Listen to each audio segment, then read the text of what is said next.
Sino ba siya lang? O game. Ang ganito na lang para sakto. Intro. Intro mo na. Magandang gabi sa inyo lahat. Nanonood naman tayo sa show natin na Love Story by DJ Ram. So, meron na tayong caller from Pangasinan. Pangalan niya ay Joseph. Hello, Joseph. Hello, DJ Ram. Joseph, ano ba yung isi-share mo ngayong gabi? Share ko po yung kwento ko. Ano namang kwento mo? Alam mo namang kwento mo i-share mo? Hindi po, DJ Ram.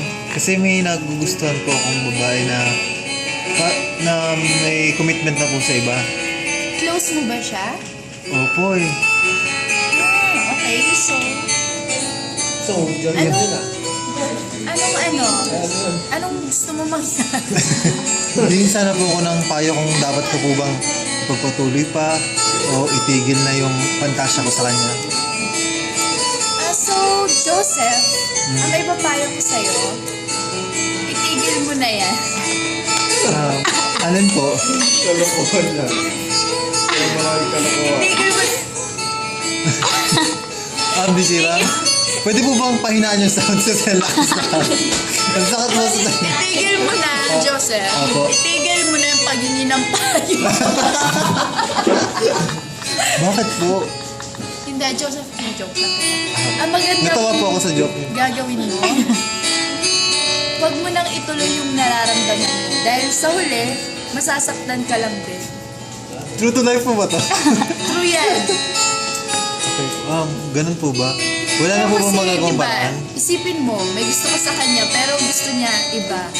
So, masakit sa damdamin na magpapatuloy mo, wala ka namang pag-asa. Gwapo ka ba?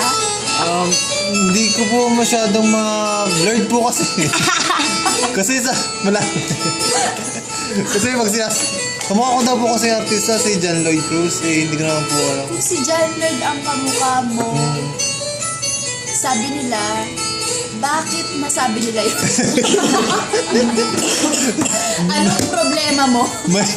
Mahilig kasi po ako sa Biojessic. Ingat! So, sakitin ka, payat ka. Paano niyo po nalaman? Oh my God. Ayan, tapos na Oh pala. my God!